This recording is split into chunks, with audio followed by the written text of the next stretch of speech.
everyone. Welcome to Woman Atheists Unload. So let's talk some woo-woo versus actual healing and where science bumps up against the sacred and the mundane. So let's say hello to our panel today. I don't ever slow up, no I don't take sh- I got no love for the fakeness. If you wanna play tough and wanna hate this, I'll always show up. I don't ever slow up, no I don't take sh- I got no love for the fakeness. If you wanna play tough and wanna hate this, I'll always show up and make a statement. I don't ever slow up, no I don't take sh- I got no love for the fakeness. If you wanna play tough and wanna hate this, I'll always show up. So hi everyone, welcome to today's show. We're going to have a really cool conversation. So I'm going to have everyone go around and introduce themselves. So Carrie, since you're right next to me, you get to go first. Hi. Okay, hi, I'm Carrie Morgan. I am the older sibling of Owen Morgan. We are both ex-Jehovah's Witnesses. I am glad to be here, glad to be able to have this opportunity to speak in these spaces. Okay. Oh, well, it's wonderful. Actually, we've talked, Carrie, but I was actually meeting. This is the first stream we're doing together, so that's really cool. Bambi, would you like to introduce yourself? Absolutely. My name is Bambi, and I live in Michigan.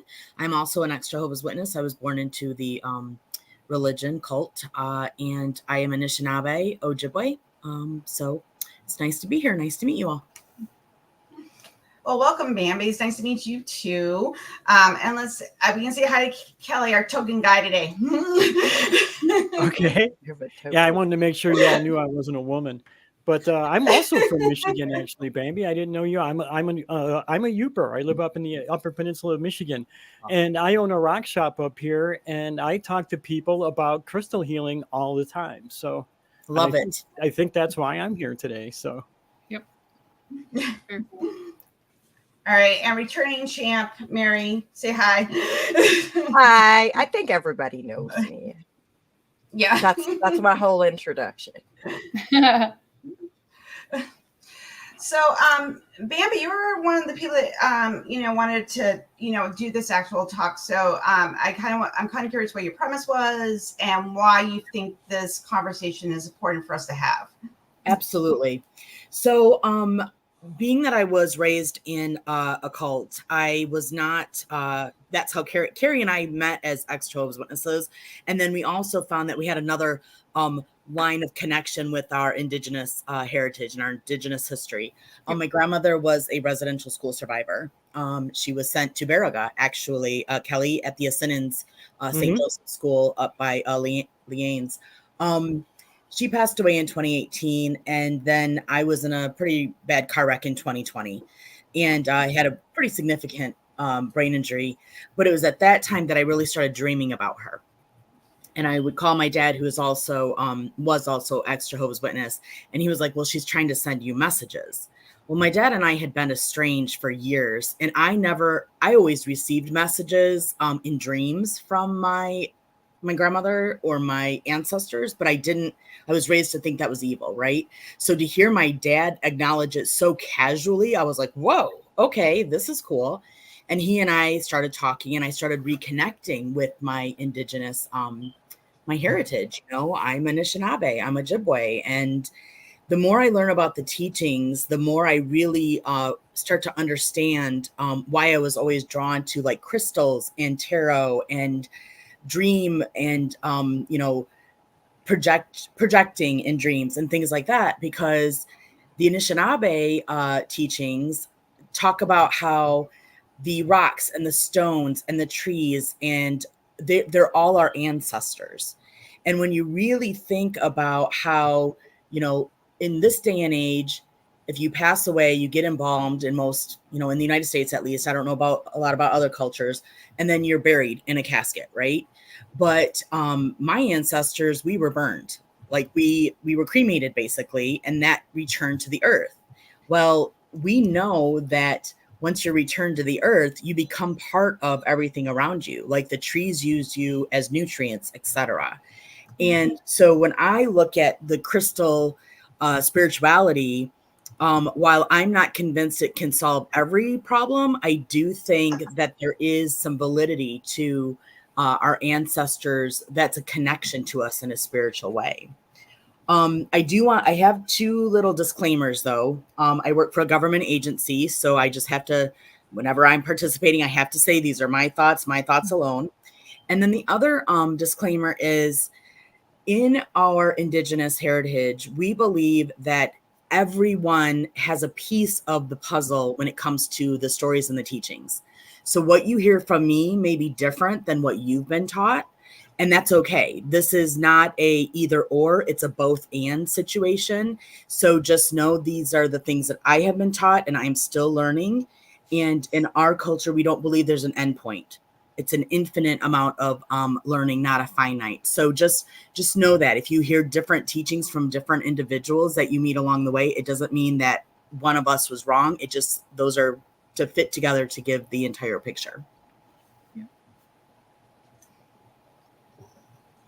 Okay, well, thanks, Bambi. So the reason why, I thought this would be good to have people with different backgrounds, especially like I used to be pagan. So I definitely was into crystals and ancestor worship and all those different things. And I think those things can still be, honoring those who came before us and remembering them, because without them, we wouldn't be here and what they had to go through to get here. So like there is sort of that feeling of connection to your past. So I understand why ritual and these sort of things, especially learning about your past, is really important about where your family came from and what rituals and the things they held sacred. Even when you live in a postmodernist world, you get cynical. It's really good to those things. So, Kelly, I would really like to hear your thoughts on that topic. I like you, I was very pagan myself. I was very caught up in New Age idealism. I always say New Age is one word, so it rhymes with sewage, New Age. But I was really caught up in that, and I was involved in it for 20 years or more. That's how I got started on rocks. I was actually an English major when I first went to college. I was studying journalism, but I also studied myths and fairy tales. And Bambi, you were talking about getting back in touch with your roots. I mean, I'm like 100% Irish, so here I'm learning all these all these fairy tales and stuff, and like real fairies, the ones that Irish people really believe in. Mm-hmm. And I felt like I was getting back to my roots too, in a way, back to my ancestral stories and stuff. But I really got involved in it right around mid 80s.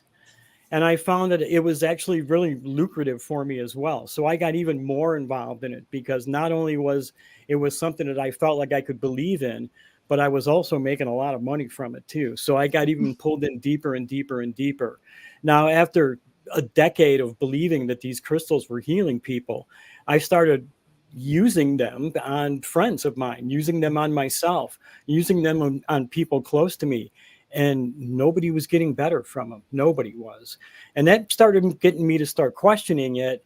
And I started studying geology from that point on. Went back to school for a few years. I do not have a degree in geology.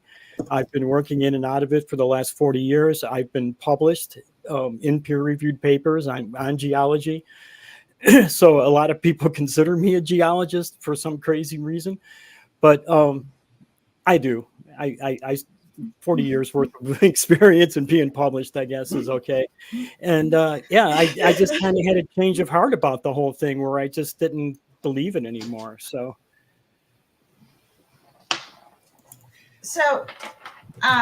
Carrie, Amy, those of you, because you both came from pretty intense religious structures. So what was sort of the attitude about JWs and the Amish about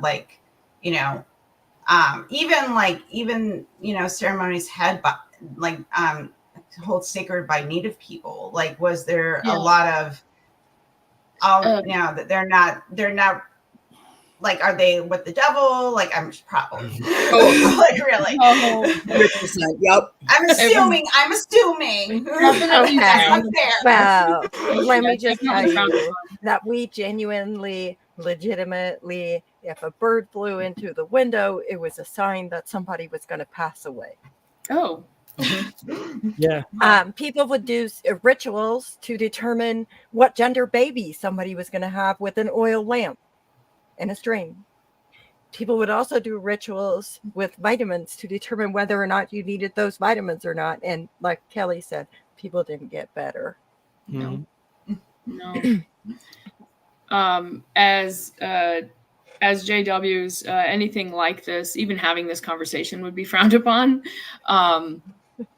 But I also like grew up going to powwows with my grandmother and stuff like that. And at one point when I was around 12 or so, my dad tried to stop us from doing that. He used the belief that, he tried to tell me that it was because it didn't vibe with the teachings in the Bible. And I personally, while that may have been the case, I don't believe he did it for that reason. I think he saw something special that my mom had and my grandmother had with us kids. And he didn't, he just was being a jerk about it. But there are actually, there is a Navajo Jehovah's Witness congregation. My mother has sent me video. And on the one hand, while it's beautiful, it is beautiful to see the dancing. I don't get how they can, I just don't get how they can make that Christian God vibe with the belief of creator that so many native tribes have. It doesn't compute for me. And so it's hard for me to see my native relatives doing that. And I just, God, why? When I left the JW's cult, I reached into paganism a bit myself. I definitely went to the crystal shops and got my incense and I got my rocks and all my stuff. And I enjoyed it. It's a lot of fun. But I also realized that wasn't really my path either. I like I said, I did enjoy it. I learned a lot of interesting stuff, but that wasn't my path either. I found that I lean more toward nature in general. And the rocks are part of that. So it just kind of like, oh, okay. I just keep on moving and moving and I keep finding my roots. I keep finding my background, my ancestry. That speaks to me.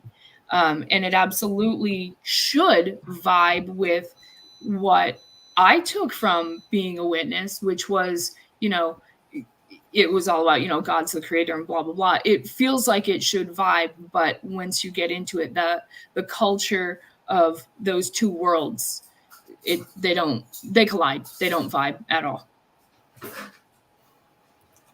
Yeah, they don't. and that's just the disappointing thing is that when we all know this, that religion wants to co-opt everything. Yes. Even things that have nothing to do with that particular belief or culture, they're like, well, we need to assimilate it, Yeah. And we know that they do this because we're still on trying to untangle all the harm throughout history that religion has done to Native people and to other groups of people where their culture was kind of like, fuck you, you're not Christian, we're gonna assimilate you, you're gonna be part of the Borg, welcome to the Christian Borg people. So it's kind of like that. So Bambi, like, I'm curious, so when you started, learning more about your heritage, was that part of your deconstruction process or did that come like after? So I had deconstructed many years ago. I have 2 children. My oldest is autistic. And when he was younger, his I don't like saying deficits because it's not a deficit. It's a different brain, hardwired brain, right?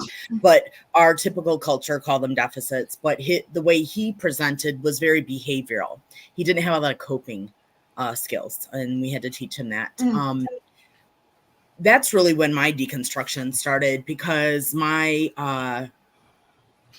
JW family that's still in had a lot of advice about how that should happen. And at one point, I had put him on medication. Do I regret that now? That's a different conversation for a different day. But I had put him on some medication, and one of my family members, immediate family members, said, well, you have to be careful because, that weakens the mind and lets the demons in. And he was 6 or 7. I mean, he was just like little. And that was like a slap in the, it wasn't even, I don't even know how to explain it. It was like all of a sudden, like it unlocked a key to my brain that I was like, what are we talking about right now? Like, we're talking about a child. Yep. So my deconstruction had happened years prior. However, my son and my daughter, when they were younger, would wake up and tell us about things that were happening. Like, my son woke up during the Japanese tsunami before it hit the news, and he said, a big wave killed a bunch of people. Wow. And I was like, okay, weird. Okay, go back to sleep. My grandfather was ill most of his life. He was an alcoholic, and my son was 4, and he was on clonidine, which is, it lowers your blood pressure, it calms you down, it's like an anti-anxiety, but we used it for sleep because he didn't sleep very well. And he woke up out of a dead sleep and said, tell your really old daddy to get a blanket, it's cold. And I was like, okay, Ben, go back to sleep, buddy. And I got a call an hour later that my grandfather had passed. So I had started like seeing some of those gifts, I consider gifts from our history, our culture, within my children before I acknowledge them with myself. And so now that I've gone through these two paths, these two journeys, right? Deconstruction and now reconnecting. I see so clearly the difference between organized religion and how it's really destroyed the culture of Indigenous peoples. But I also, in doing that, am reconciling trauma that like my family has gone through. Like, I can look at my grandmother who fully assimilated, and I can see why she had to do what she did. And so, Carrie, it makes me nauseous to think that there's a Navajo nation that has been they've been preyed on, Yeah. But I also understand, but on the other side, the perspective that all of our stories and our culture and all of that has been lost. If you don't have anything and you still feel lost, you're going to attach yourself to a community. Yeah. And so like, it's very hard to reconcile. I can't say that I've completed that reconciliation. There are days that I'm very angry about what our family has gone through. There's days that I'm very angry that my sisters don't see, how this has played out. But I went to a traditional healer, and we believe there are 3 components to healing. There's physical, mental, and emotional. And he told me, he's like, everyone is on their own journey. You have to let them go their own path. And that's what I try to hang on to keep me like focused on becoming emotionally and mentally healthy and repairing some of that damage. Yeah, I think it's important to realize that we don't all see the world from the same eyes, right? And a lot of people I think a lot of people have a problem with that they always see the world through their eyes and don't realize that not all of us see it that way. So agreed. Yeah, absolutely. Well, and not only that, we all recover from trauma differently, and especially when we start talking about generational trauma, and it is generational. There's legitimately genetic changes that can happen that actually make people more predisposed to long-term consequences like chronic and complex PTSD. Correct. But also, I find the demon thing really interesting, and because I know a little bit about Jehovah's Witnesses, I like to ask this question, and then I'll tell you our equivalent. But wasn't there a thing about blue Smurfs? Yes. Yes. Yeah, there was a whole thing about Smurfs, and the legends vary just slightly all over the world. But the general one that is pretty standard is that Smurfs were in a Kingdom Hall. Some little kid brought in a stuffed toy or something, and the Smurfs ran out of the Kingdom Hall saying, "This is bullshit." That's one version. Another version is that they were running down the aisles of the Kingdom Hall saying, "This is bullshit," and biting people. I heard they were also going to grocery stores and biting people. And my little ex-best friend down the street when we were 6 years old told me that the Smurfs on her little brother's baby stroller came alive at night and crawled all over the walls. Oh my. So not those, your mockery.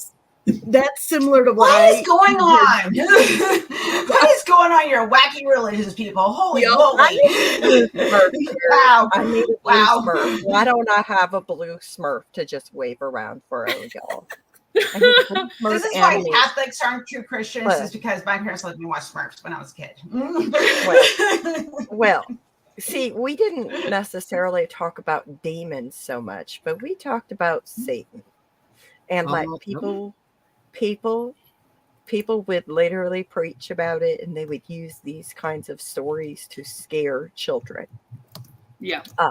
Where they would say, like, oh, such and such boy, like, let's just say Chauncey was like really wild when he was going with the young folks, and he was out there drinking and partying and listening to music. And you know what happened? One night he woke up in the middle of the night and he saw the devil in flames at his window. You do not want to be that child. You know, strangely enough, when I was in my early teens, I tried to summon Satan, and that was kind of like what let me know that it was all bullshit because he didn't show up. Yep. Because they always teach you as you're growing up, you can't test God, right? So I couldn't call for God to show up. So, but all the stories, Satan always comes, right? Every time somebody wants to talk to him, right? So yeah, I spent the week trying to get him to come and talk to me, and he never did. And that's when I realized. But did you try the real Christian Ouija board? No, I didn't try it. Did you know there's a Christian Ouija board? Oh, I believe it. I always actually thought that would be a great money making idea, was to have a Christian. You know, it's fueled by angels, right? So what's interesting, I didn't mean to interrupt. Go ahead. No, go ahead. No, I was just gonna do my host duties, but please go ahead. What's interesting is there are two instances that I remember about the Smurfs and about Satan and the demons being used as a weapon, right? The first, I would think I was 6. I remember very clearly the Smurf conversation about them being in the Kingdom Hall, and you can't bring them in because they were demonic. And I remember thinking, but if we're taught, if you pray on God's name, if you call out God's name, that it'll ward off anything evil. So I was very confused, even at young, about like, if I'm in the house of God, then how can the demons be here? Like, I remember that 6 or 7. And then you're a lot smarter than people gave us credit for as little children. Right? Well, and Bambi, I literally have a letter from my oven where she tells me to tell Satan to hold himself away from me. Isn't that wild? And then the Bible book, the book of Bible stories, the Solomon horror stories. Yes, the horror stories, where I remember being 8 or 9, and they were going over the story in the Kingdom Hall, and it was Solomon and the baby that they were going to cut in half. Oh God! Right? And I remember being really horrified. Why would somebody do that? Yeah. But I was obsessed with that picture. Right. But then I was also like, but if God can resurrect it, why does it bother? Like, why does it matter? Like, even at that young age, I couldn't quite figure out how to line up the logic. And now that I look back, it explains a lot of arguments I had with elders and my mother, and why I was outcast at like 16 or 17. Like, there was a talk given about me because I would lead these young people astray. They couldn't work in the car groups with me. And marked. Yeah, at like 16 years old. And I always internalized that and was like, I'm a bad person. I'm not doing it good enough. And now I'm like, oh my God, why didn't I listen to my brain way back then? Right? Oh my God. Well, I don't know about you, but I would have been beat. So yes, I would have been beat too. Yeah. I'm going to ask you another question. Over there. Was there anything that you were taught as you were indoctrinated into the religion I just put a load that in, you so could that trust your triple own style you can use. instincts as being a woman or an AFAB person within that group? Or that I white didn't one. catch all of That that question, Mary. I'm sorry. Say what? I didn't catch all of that. I said, was there anything that you were taught that would have invited you to trust your own instincts? Nope. As you were indoctrinated into that group, Can you close the and door? especially as a woman or a girl or a child. Nope.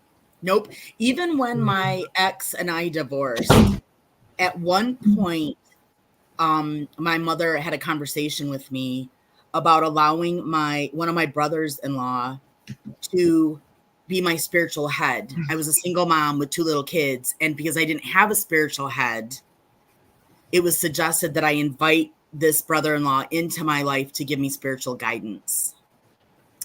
And I know I love my mom. I love her. And I know that from the bottom of her heart and her belief system, she felt she was doing the right thing for me, right? I know that her intention is absolutely pure. But for me, it was like, I'm living alone. I don't have a car. I cannot pay my bills. I don't need them to come pray for me. I need them to fix the brakes on my car. I need them to give me money.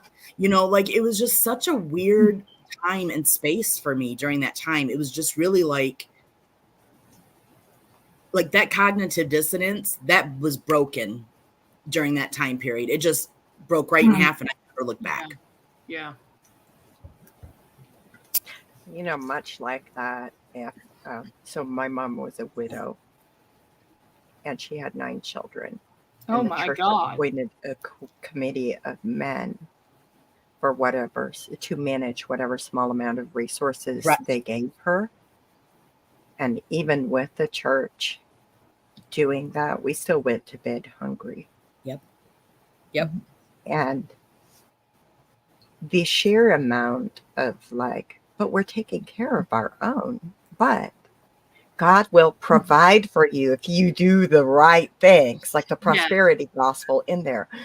Do you see any of that in New Age beliefs? Yes. Really? Yes. Oh, yes. Oh, yeah. So I wasn't Have I ever super told you into guys- it, so this is have you- interesting. Have I ever told you guys that I studied paganism myself? No, I didn't know that. Yes. So My here's the time thing doing about it was very short-lived, just like a few months. I was in it for 13 years, only for 10. So I was Well, hardcore. I will tell you, there are 2 things. 2 things. When you have a group that gets together and they're like, oh, we're pagans, and they pride themselves on being pagans. But in order for you to attend any event, you have to give suggested donations. And at the time, I was a single parent. And that's where it really, really snapped for me. And then the leader of the group became a Christian and sat on my couch and said some really horrendous things. And that's where I was just like, I'm done. Done And with then it, the other part, I guess there's 3 things. The other part is the people who use pagan rituals to SA people. Yes. Yep. I can only speak from experience and talking about the pagans and the Wiccans and the New Agers that I was around, and all 3 are really different. But it seemed to me that the vast majority of them that I met were not only ex-Christians, but they were angry ex-Christians as well. And it kind of set this mood, right? And I don't think all of them ever gave it up completely. Like you were saying, the one guy went back into Christianity again, and it seemed to me that a lot of it was just a way to and I don't want to generalize all people who get into these ideologies, because I know it's not everybody, but I did meet quite a few people, and I'm only speaking from my own experience again, that seemed like they were doing it to get back at the old religion that they used to believe in. So it's a way to direct their anger. Did you, And Helen, also, did you ever experience that, Helen? I at it was very strange because I really got into paganism because I'm a product of the 90s. I grew up, like, I came of age in the 90s. A lot of Buffy, a lot of The Craft, a lot of like teenage rebellion taking her power back as like the second wave feminist movement was starting to take hold with all the youngins. So to me, it was about like, that's when I started, like, dabbling in like magic. And then when I got into adulthood, especially after I had my kids and the sex abuse scandal came out with the Catholic Church, I was like, nope, can't belong to this fucking thing anymore. It's toxic. And then I practiced on my own for a number of years before I moved down here and got involved in the pagan community down here. And then through grad, study and everything, that's how I kind of moved into paganism. But it was very attractive to, someone that, had a lot of problems with the patriarchal structure of religion, and a queer person, and a neurodivergent person. So it was like all the things, and you're like, oh, this is actually going to give me a path to power. That kind of sort of external relationship with magic, it's like, oh, I'm a woman, and, and then would be a lot of descriptions of like ancient religions and their goddess pantheon, which was very attractive. And so all that type of stuff was, something that I got really into. And I've always been very much into mythology and how mythology shape cultures. And like, that's always been my gig. And then as time went on, and I actually let go of a lot of the supernatural beliefs. I did sort of have like this sort of like universal unconsciousness sort of idea. Like there was sort of like this spirit realm, but it was part of the everyday. It wasn't like separate from us, but I didn't believe in gods. I didn't believe that, crystals could actually heal you. Like I got sick, I went to the doctor, but I also practiced Reiki.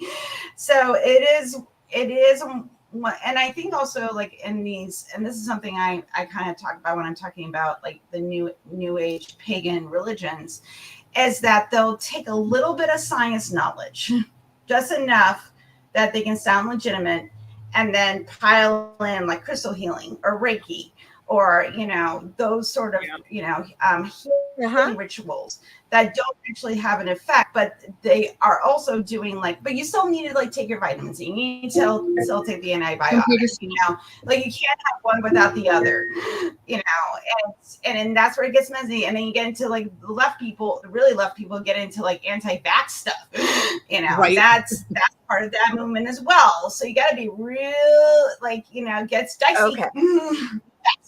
Okay. All I'm going to say is, it's funny you should mention Reiki, and it's funny you should mention like crystal, healing, all of that, and how they incorporate just enough science to draw people in. And then they also do this very Christian thing where if I talk about the trauma I've experienced, I literally cannot count the sheer amount of messages I have gotten from people unsolicited suggesting I should use some new age program because it's going to cure my CPTSD. I'm sorry. Like, all I'm saying is when this live stream is over, please do not send me. Please do not send me. It will be an insta block. It is a boundary for me. I do not need to hear about how your Reiki healing program helped you or help somebody else. Maybe Reiki healing can give you some resolution for your trauma. Maybe going through certain rituals can give you some resolution to some of your trauma. Like, I found it really cathartic to have a bonfire with a quilt that somebody essayed me on. That was freaking on point. That was healing. That was a healing ritual because I burned the thing. There you go. So, Mary, you bring up, I'm sorry if you weren't done. I'm sorry. But what you have to remember is that people find resolution and recovery from trauma differently. And if I might look at my pretty rocks and be like, oh, I like holding this, I like the weight in this. Or if I, tell you that I'm autistic, and let me really go there, because funny you should mention the anti-vaxxers.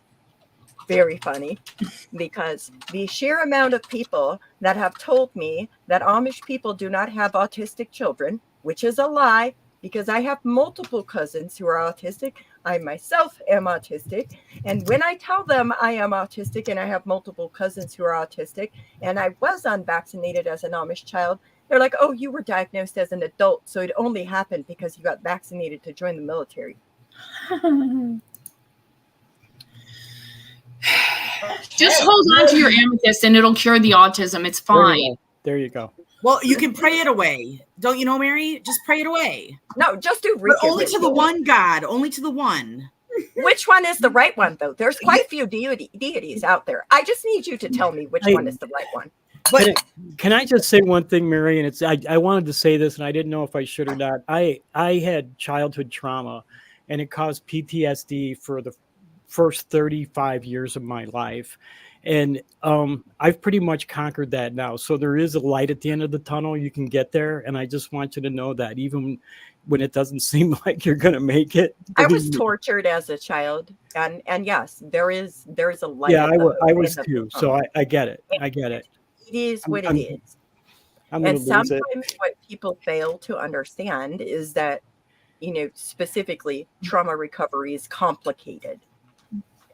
And the other thing that people understand is when you experience specifically shunning, that affects not just you, but also your future generations. Correct. It does not end. Correct. And also what people fail to understand is that when you have genetic effects of being born into a specific group, there is no end. It's an ongoing repetitive cycle of trauma. Mm-hmm. Thank you.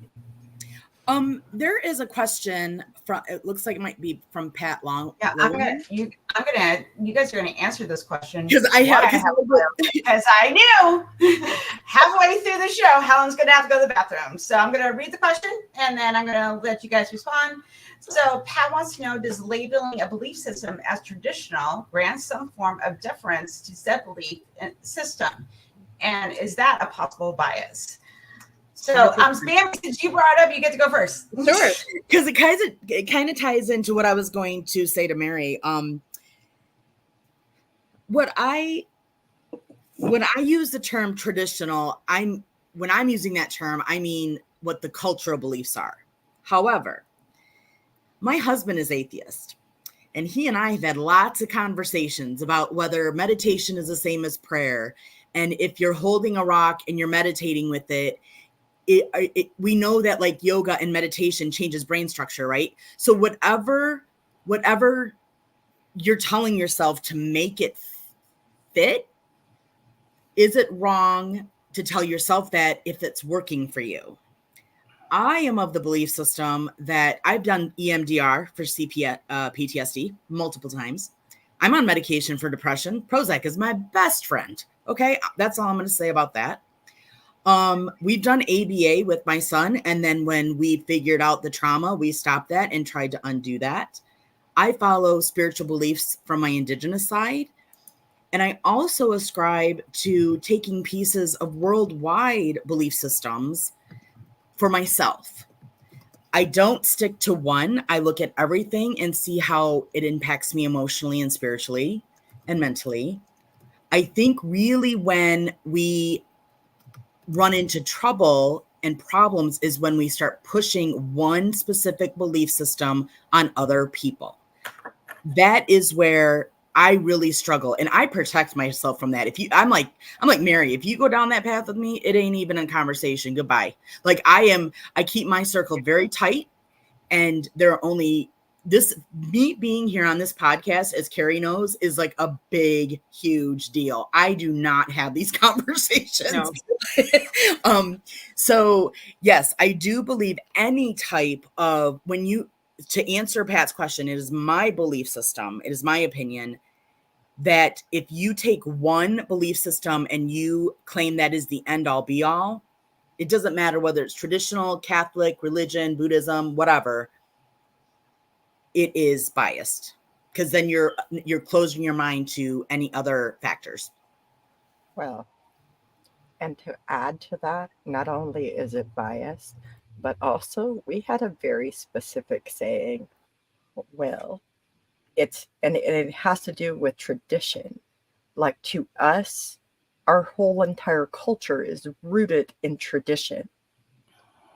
It wasn't the tradition of our forefathers to have rubber buggy wheels. So now you have some types of Amish that will go out there and they will take steel wheels on their buggies, and then they will put rubber over the steel wheels.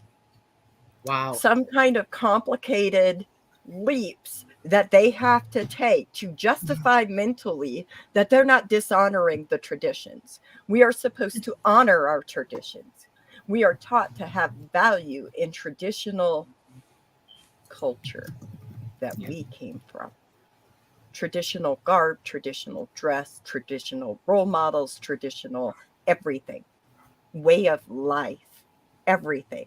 That's why some Amish people won't put they will only put lanterns on their buggies. They won't put reflective tape. They won't put, like, it's dangerous. It actually endangers their lives. Mm-hmm. They won't put like battery operated lights, but others have strayed a little bit from that tradition. And they put headlights, they put light blinkers on the sides of the buggies, they put reflective tapes up because it's dangerous. And we live in a different world. And so at what point, when we start talking about traditional versus 2024, should we start looking at whether it might be necessary to change the traditional values that we have? So I have a question for you, Mary. Yes. So I think about this a lot, and I've never asked this question to anyone before, so I don't really know. I don't have an expectation for an answer, okay? But we are mathematical, right? There's patterns all around us, mathematical patterns, and I'm not going to know the math theories. Like, I know they're out there, but I'm never going to remember them. The Da Vinci, is it the Da Vinci? Anyway, there are patterns everywhere in nature. Do you think that people try to create those traditions and those patterns as like their brain is trying to mathematically process what's going on in the world around them? I mean, it is possible, but I've never seen evidence to convince me that it is actually true. Okay. Thank you. The Fibonacci, Da Vinci, Fibonacci, whatever. You know, I have a brain injury for those that don't. Like, I get my words mixed up all the time. So thank you, Skeptic Haven. I think it depends on who you're talking to, but I think a lot of traditional ideas do get a lot of deference from many people. To answer the question bluntly, yes, it does happen all the time.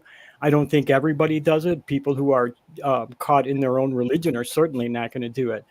But when I go back to going back to the people I was talking about earlier, the people who had like left Christianity, and they would latch on to these, what they thought were these traditional ideas.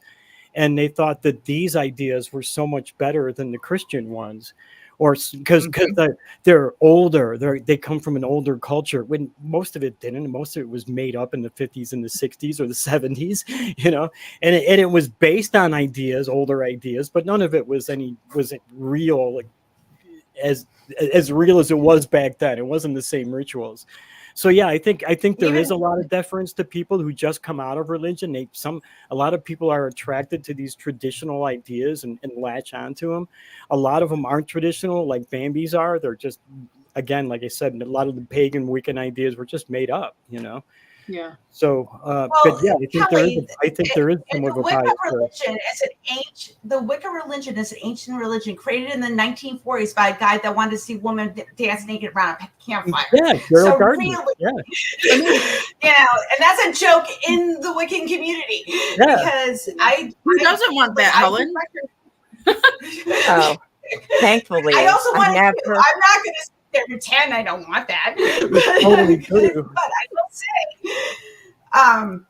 I will say that this is something that I like when I lecture about the history of paganism, and it's modern in you know, conception people have. It's like, listen, I'm like, they're very good at co-opting other traditions and saying that they belong to like white European traditions. They don't understand the sociological, psychological, and cultural aspects of certain rituals and why people practice them. And okay, granted, but they want to incorporate it because it's exotic, traditional. It has a sort of romantic, yeah, it's the romanticized other, and this happens a lot. And there are people that are very careful about what they do. They might be connected to like an Egyptian past, so they follow like the Egyptian pantheon, which gets a little like which they they study it and they try to figure out, get close to it as they can, though it's literally impossible because we don't know the exact things people were doing 2,000 years ago.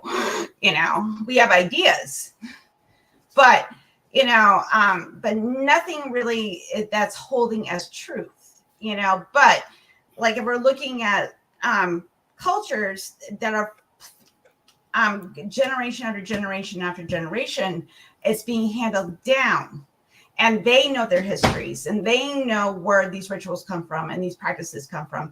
That's different. And I always say, like, you got to be really careful when you're part of the colonizer group that you are not appropriating something that doesn't belong to you. And a lot of people in like the pagan communities do this because they feel like they're honoring those people, but they really don't understand the actual thing that they're participating in. It's almost like a pseudo spirituality that they're using, just like they're using pseudoscience. They mix the two together to create this new third thing. It's pretty weird. And I've gotten the tradition thing even with crystals. Oh, people have believed that crystals could heal you for thousands of years. This is this ancient wisdom that's so traditional. And that's bullshit. People haven't believed that for thousands of years. It was, the whole idea of crystal healing really started in the 1970s. So yeah, I actually was I was actually watched it grow in the 70s and the 80s. It was pretty amazing. Not only did I watch it grow, I exploited it and made a lot of money off of it. So can I challenge your thought process on that, Kelly? I don't want to be argumentative, but I want to challenge it. Because when we look at like the Egyptian pharaohs, right? Mm-hmm. They had gemstones and they had specific things in their burial system. Sure. And it makes me wonder sometimes if these concepts are just being recycled. So maybe the crystals didn't come out in 1960, but it's just being recycled throughout the century. But we don't. In that case, though, like we have a lot of medical texts from ancient Egypt, and you would think that we would find in those medical texts, and we don't. We just don't have that. And the pharaoh had. You see some of the gems that Tutankhamun was buried with. He's got that really nice Libyan desert glass, and that was sitting right here. There were some beautiful gems, and these were a sign of wealth. You could, today, it's really easy to take a gemstone and polish it into a nice shiny thing. 2000 BC, that wasn't so easy. What I could do today with a machine in 20 minutes would have taken somebody 2-3 weeks. So it was very valuable. These gemstones that were being buried with these guys were a sign of wealth, not a sign of some spiritual healing. So, and the reason why I promise I'm not being argumentative. No, it's fine. Okay. In the indigenous community, there is a secret society of medicine. Men and women. And it is not, they don't document. The indigenous community, specifically Anishinaabe, the traditions and the healings and the knowledge of plants and stones and rocks are given orally. It's passed down through stories and it's not documented in writing anywhere. And it just makes me wonder, and it goes back to, I was going to comment on something Mary said when they said it was not, there's no evidence. And this is a conversation my husband and I have had, who is very analytical. And this might be a rhetorical question, but when did Western science become our gold standard? for the, for determining whether something is evidence-based? Science isn't the gold standard for that. Logic is. And that's being able to put evidence together. And that's what science does. It tests the evidence, right? It's not the gold standard that makes us know that something is true. It's just a way for us to test the evidence so that we can get a better understanding of the world around us with the knowledge that we currently have available to us today. And this is the point I'm challenging. Okay. The knowledge we have around us today, it's my belief that we have lost knowledge of the past, and we don't have connection to that knowledge. So we have to start from scratch again. Sure. I'll agree to that we have lost knowledge that we had that we're needing to rediscover. Perfect example of that recently was Roman concrete, that we finally figured out why Romans made better concrete. Yes, salt. Right? Perfect example. However, those are tangible material things. I mean, we can't say that because people thought this thing would work doesn't mean that it actually works until we can test it to see if it does work. I'm going to have to think about that, because when I hear that they're tangible things, I think about all of the culture that was lost due to colonization. And I understand where you're coming from. You're talking about a culture full of traditional stories, ways of life, right? And these while like your ways of life would create material, right? Your tools and stuff that you would use, it's still an intangible thing. So, and I really don't want to dominate, but you're tickling my brain there, Kelly. Okay, you're tickling my brain. Good. Because one of the things that my husband and I had a really neat conversation about last year was we were in a museum of Ojibwe artifacts, and it was talking about the things that came out of the settlers, right? When all the good things they brought. Mm-hmm. And one of the things that stood out to me was the iron needles for sewing. And I asked my husband, I said, why was that better than the bone needles, right? Why was that better than using deer bone and moose bone to create needles, which we have those? And when we talk about not having tangible, is it because it didn't exist, or is it because they used nature versus things that would last for hundreds of years, but rather, like in this case, needles, iron versus bone? Bone's going to disintegrate and disappear back into the earth. And the iron needle is going to too, and not that much time at all. Both of them would. The iron's from the earth too, right? Yep.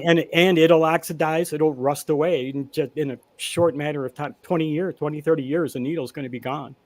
Fair. The bone needle actually probably has a better chance of sticking around longer. And we have some. We have artifacts. Cool. If we could go to the Vatican, they have the largest collection of Native American artifacts. If we could go and get those pieces, we could learn a lot, I bet. We probably could. Give it back. There's a guy, and I do not like this guy, trust me. And he lives about 15 miles from my house. He was a county farm agent, and he walked the farm fields in my county and the county next door to mine for his entire life. And he literally has thousands of artifacts in his living room, all picked up out of context. And he prides himself in owning them. And the idea of it just sickens me. And I do have a few artifacts. I buy collections when people pass on, and they come in the collections all the time. I do not deal in them, but I do keep a few of them that are just beautiful. And I mean, I got them out of context, and there's not really much I can do with them now anyway. So I just wonder if some of those things. Right here, I don't know if you can see that. They're gorgeous. Uh-oh. That's okay. It's just a button, but just a beautiful spear point. I wonder if those items were repatriated, if we would have the evidence that people seek today. Is what I would give that back in a minute if I knew who to give it to. Honestly, we should touch base, because I have some ideas for repatriation. I know where it came from. It came from Makanda, Illinois. All right. Cool. Wow. This came from a crystal shop. Cool. I got some of those in my shop. I like it. Anybody always asks me if they're real. Are these arrowheads real? And I always say, well, if you tied it to the end of a stick, you could certainly poke somebody with it. Yeah. That's funny.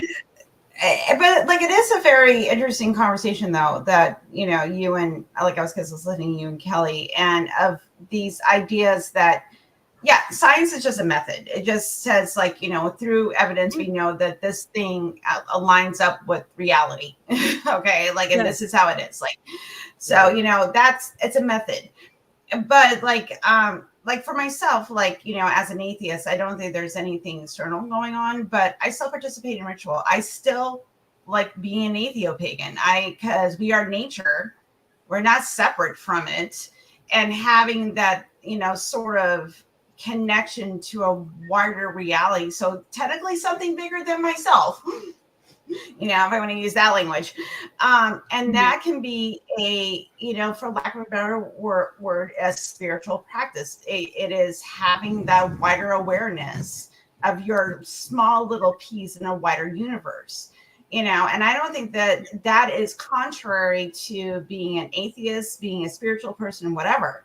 It is that you are there. We are a part of the system. And when we die, our atoms, and, I'm going to be a tree. I have told my kids that when I get cremated, I want to be fed to a tree, Same. So these connections do hold significance.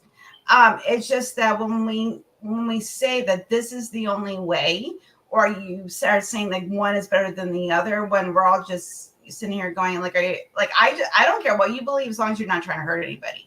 Yep. When you try to hurt people, then I go uppity. But I would do that in atheist. Don't do that with anyone. Like, you hurt anybody, I'm gonna be uppity.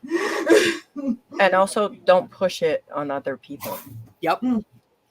That part. Yep. Right. Mary- And understand Mary- if they Right don't, there. and Mary and understand that they Kelly- don't see everything the way you do too. Right. Well, and the Yeah. other part about science too, science is a method, but it's a method that can be tested and reproduced. And then that also gives you the freedom to change your mind. And what are we often taught inside of high control groups? Correct. Yes. We are not allowed to change our mind. Nope. Right. Think what we tell you to think. Yes. Science allows us to change our minds. Mm-hmm. I'm just the opposite, Helen. I can't do ritual at all. My life is complete chaos, and I love it that way. So, Listen, I'm glad you're happy. I have high hopes. I have high hopes for doing ritual again. I do. Like, I have a party every Samhain and a Yule party.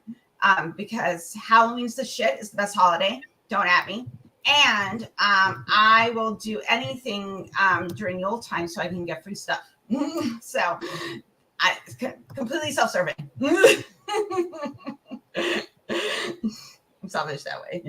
But like, this is actually like, and this is the thing, like, also too, like, when you're talking about like how important understanding the spiritual practices of that heritage, because it, like, for most people it's been lost if they're living in the modern world and they have to go seek it out, and I think that having that long ancestral connection is very, very important to us as human beings, especially when you know that a lot of it's been lost, and what it is being preserved, it's, for lack of a better word, sacred. I appreciate that, Helen. And as I'm sitting here reflecting, this type of conversation just when I say it tickles my brain, I love it. But what I'm realizing is we each have a different way of looking at things, right? Like Kelly is very logical. Mary, it sounds like you're very logical, right? I am very abstract. I feel like all of these concepts are very nebulous. And for me, I feel like if I just put good in the world, good will come back to me. And at the end of my human experience here, I will have another piece of the puzzle to move on. So to me, having these conversations and questioning everything, that's that's what I like. That kind of like excites me. So I really appreciate the open forum and the the safe space to do that in. Yeah. Well, try. thank you, Bambi, and thanks for opening up about some personal things in front of me, a complete stranger. I thank you for feeling comfortable enough to do that. Yeah. You're welcome. Thank you. Neho. Yeah. What does that Thank you mean? very much. It's like, What does Neho mean? Yes. It means as it was, as you were. It's the Ojibwe language does not have a word for you're welcome, but Okay. Neho means like we understand each other. I see your light, you see my light. I We like understand that. each other. Yep. Navel. Beautiful. Just hold on to me. Hold on to me still. May I ask you a question, Bambi? Absolutely. I'm gonna be sarcastic and be like, "No, Mary, you're not allowed to talk." Bambi's shy. You know what, Carrie? You know what? You should go ask my community of origin how well it worked out to tell me to shut up. Look where you're at now. Good- I'd say that's good a luck. good thing. Good You luck. let your- Anyways, no, the question I want to ask Bambi is because we speak English as a second language, and I think something that people often don't realize is that English is as a second language creates unique ways that we even use English. But if you were born into the Jehovah's Witnesses, were you allowed to learn your native language? No. Nope. That's so I messed up. my dad spoke Ojibwe. I did not find that out until 6 months before he passed. And I'm going to open up here. So I'm going to give a trigger warning because we're going to talk about suicide.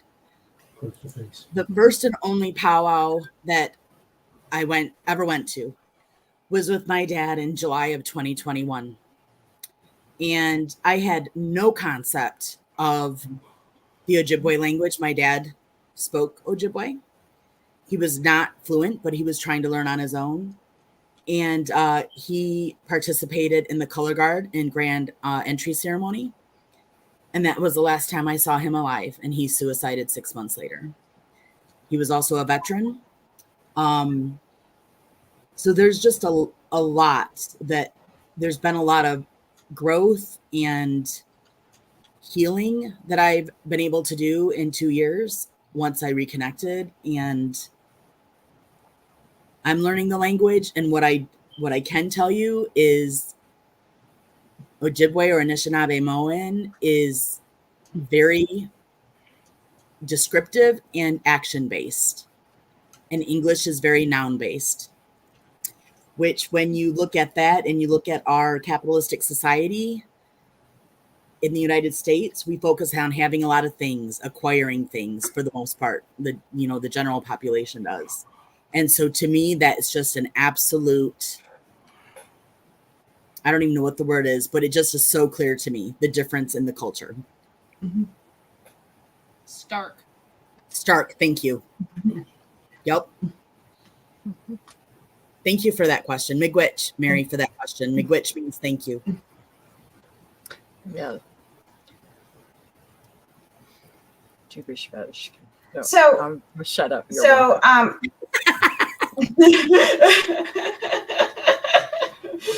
I am very grateful for this conversation because it definitely it's my brain thinking, because I think the major thing too is that I have to remind people that not all of us in this community are monoliths. We all come from very diverse backgrounds and have opinions on a bunch of different things. And guess what? You can still have engaging conversations with people that don't think like you. It's a good thing. And for me, if we're able to have the conversation with this group, it means we're not in a cult, right? Because this would never have happened. I cannot have these conversations with the people I grew up with or my family that are still in the religion. I cannot have those conversations. And my dad couldn't either. And this is one of my regrets. And I try not to regret, because he lived the indigenous lifestyle, the mentality on his own for almost 60 years with no familial support. And when I saw him that last time, I saw him for who he was, because he felt safe with me, and it hurts my soul that I did not make him feel safe with me for the 50 years prior. And so the goal of me talking and having these conversations is I want everyone to feel safe with who they are and what they believe. And I hope and really, really hope that I did it justice today and I made everyone feel safe to have this conversation. So thank you, Miigwech. Thank you. Thank you. Yeah, thank you, Bambi. I'm glad that we did have this conversation, and if we have more time, we probably have it more of this conversation. Oh, God. But so before we wrap up, does anybody have anything they want to plug? Final thoughts, feelings, anything? Well, I think my final thought would be that, it is okay to change your mind. It is okay when you are presented with new information, or you are presented with a different way of thinking about something, or even with different information or evidence. It is okay to change your mind. Yep. Be curious Yep. and learn more. Yep. Thank you. Thank you, everybody, for having this conversation. It means a lot to me. It's a good one. What I would take from this is right along with what Mary just said. One thing my dad did that I think was positive throughout my life, there wasn't, a whole lot that I could, talk about that. But one thing he always told me was question everything. And because he taught me that, I do. And I am able to change my mind. I was able to decipher that this isn't working for me, or that is working for me, or I'm going to try this now and see what's up there. Question everything. Why? Kelly, got a final thought? I'm sure you want to hear my answer to your why. I was just joking. I know you were just joking. I know. I could answer my own why, honestly. I'm going to tell you why. Go ahead. You said you want to hear, so we're going to hear why. I'm going to tell you why we should question everything.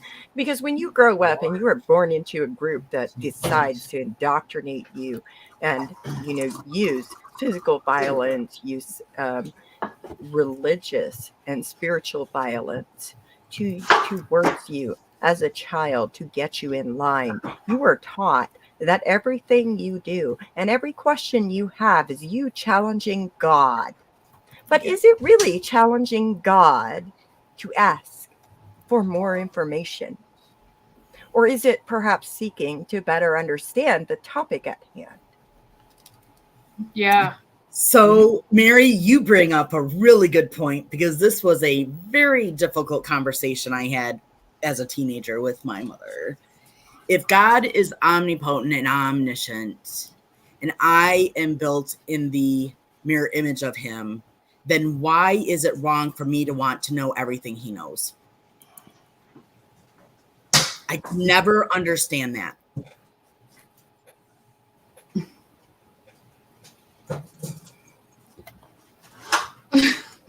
Final thoughts, Kelly? Because all he did was ask why. Final thoughts. Yes, Pat, we're plugging your history of witchcraft. We're gonna do it. Everybody sign up for the course.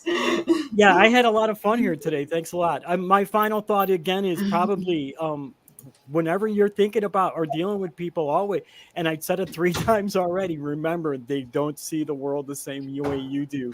Be patient with them. One of the things that I see a lot of atheists not doing is being patient with theists. They get mad at them. And you have to remember, these people are indoctrinated.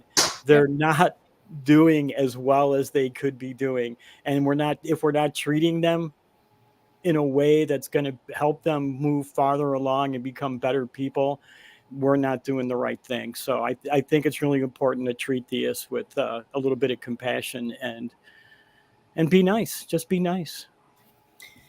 Kelly, my unevidence-based theory is, we talk about child development from birth to, teenager, right? And you usually crawl before you walk, and you usually walk before you run, right? Mm-hmm. But we never really, we talk about it a little bit when it comes to psychological development, but we don't really, I have never run across anything that explains spiritual development. And to me, when we're dealing with people that are at different stages in their development, their spiritual development, what they may believe today, like Carrie, can you imagine 15 years ago us having this conversation now? I'm a completely different person than I was 20 years ago. Like people don't even recognize me anymore. So if we look at spiritual development in whatever form you, me, whoever our personal journey is, it's going to come in stages.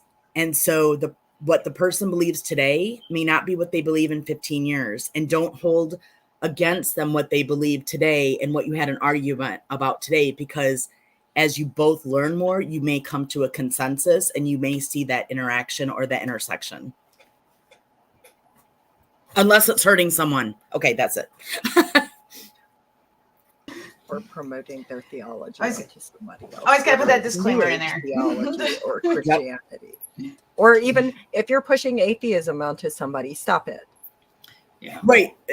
I apologize, Mary. That should have been a disclaimer. I agree. Don't push your beliefs on other people, but also just know that spiritual development, that's my unevidence-based theory on spiritual development. Kelly.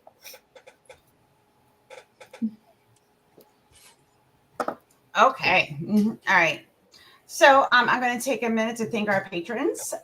So if you want to become a patron of the podcast, which you should check out our Patreon link. So let's say thank you to Paul Kamish, Karen Butcher, Puck, myself, Logan Fisher, Amanda McLeod, Eric Ozols, Ryan, Deanine Murphy, Dandy, Michael Wiseman, Sunny Shell, Aaron Colson, and Phil Caderone. So thank you all of you for being patrons.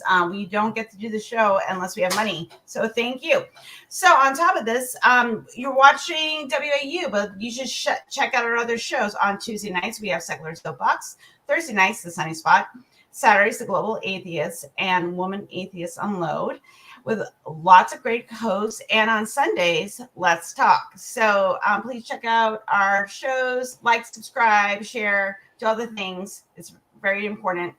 Also become a patron. Come join us in the Discord.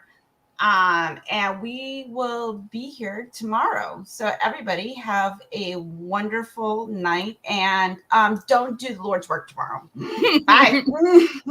Win it. Never slow up, no, I don't take shit. I got no love for the fakeness. If you wanna play tough and wanna hate this, I'll always show up. I don't ever slow up, no, I don't take shit. I got no love